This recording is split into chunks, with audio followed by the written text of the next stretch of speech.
Okay, this is David Adams with EDU 518, EDUC 518.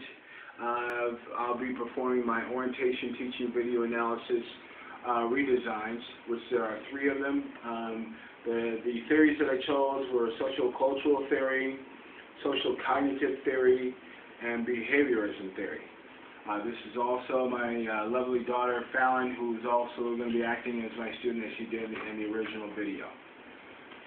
And again, first of all, let's start with the social cultural theory. Thank you. All right. In this particular redesign, we are going to be utilizing dynamic assessment, which means that the teacher assesses the student's ability to learn something new when performing the task, which is interactive. So, let's go. So, what my process, what I will be teaching in regards to 2 different types of securities transactions, which is my field of expertise, about approximately 24 years of securities industry. The 2 transactions involve long purchase transactions, which is where you're buying the act of buying a stock long in the hopes that it will go up, so you can sell it and then lock in a particular profit. The second type of transaction will be short selling transactions. In this, the act of selling the stock or the security first, and then hoping that the price of the stock goes down, in which then you could purchase the stock at a lesser price. Therefore, when you flip it, you actually done the sell first, and then you do the purchase second, but it's identical to a long transaction in that in order to net a profit, you have to buy the stock first, in theory, buy it at a low price, and then you're able to sell it at a significantly higher price.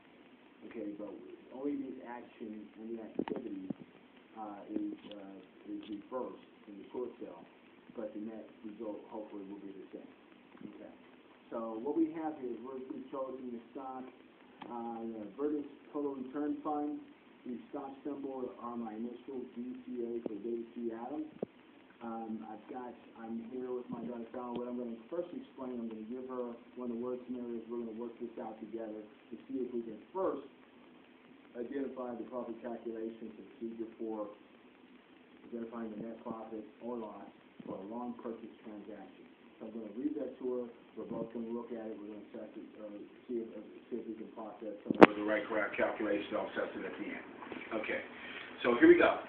Okay, Fallon, if I bought 1,000 shares of DCA stock at $3 per share, then I held it for 1 month, then sold it at, say, $5 per share.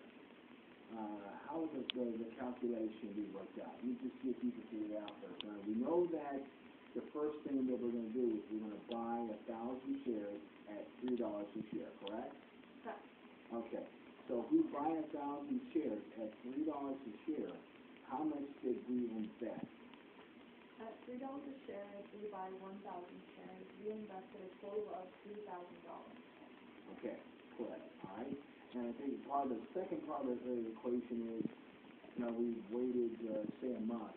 Now we decide that we want to sell those very same 1,000 shares at a price of, say, $5 a share. So when we sell, say we sell the stock, okay, we push the button, we actually sell 1,000 shares at $5 per share.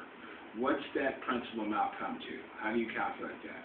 You calculate that amount by multiplying 1,000 shares by $5, which is a total of 5,000. Okay, so we invested $3,000 initially in this transaction, waited 1 month, we now sold that stock for $5,000 per share. How do we calculate, our profit and loss on that? We've laid out $3,000, we got back $5,000, so what is our net? Can you tell me how you work that out? Well, the conclusion I came to was our net would be a total of $2,000 if we subtract the $3,000 from the $5,000. Okay, so what you're saying is that since we got back a return of $5,000, and which is our return, and we subtracted the $3,000, which is the money that we invested, we now have a net of $2,000 per share, correct? Yes, that is correct. Okay, and actually, we've got a net of $2 per 1,000 share profit, right? That is correct. Okay, all right, good. All right, so now let's go on to the short sale transaction. Okay, and this transaction is interesting. Again, it's the same thing as a buy and sell, but we're doing the reverse activity first. So we're going to sell the stock first, and then buy it back, hopefully to net the exact thing, a profit, or hopefully a profit versus a net loss. Okay, so let me give you the scenario here. If I sell 1,000 shares, so I'm selling short here, Fallon. Yes. Okay, so if I sell short 1,000 shares of DCA at, say, $8 per share, okay? We hold it. We're going to hold this stock for 2 months. Then after 2 months, we want to close out the transaction, the short sale transaction, so we've got to buy that stock back. Okay, and we're going to buy the stock back at $5 per share. The calculation, how would we work that calculation? Let me summarize it for you one more time. We sold the stock short at $8 per share, okay, which is for 1,000 shares is $8,000, right? Okay, and then we went back and we closed that transaction out by buying. The reverse action of a short sale is we're buying the stock back at $5 per share. We laid out $5,000. Okay, we got that $5,000. What is our net transaction on that? Tell me how you come up with that. Well, the formula I come up with on that transaction would be a total of $3,000 or $3 per share at 1,000 shares by subtracting 5,000 from the 8,000. Okay, so this is a short transaction, so we actually, you showed an initial transaction sold short, so you sold 8,000, you got sold 1,000 shares at $8, so it was an $8,000 transaction, correct? Yes. On a short sale. Then you bought it back with closed out account, which is $5,000. So ultimately, at the end, you have a net of $3,000 or $3 per share? Yes. Is that correct? Okay. All right, so,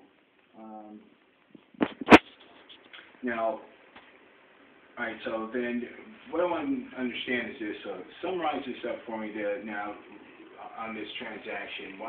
How is this transaction on the source transaction a little bit different from the actual long purchase transaction that we did? Give that to me. Well, the difference between the two transactions is the initial action.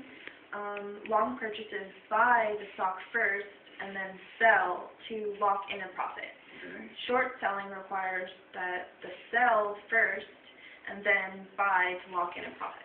Okay, so it's the same basic transaction. It's just the action of either you're buying or selling comes first based on if it's a long purchase or it's a short sale, correct? Correct. Okay. That's very good, Fallon, and that's the end of my initial social cultural theory redesign.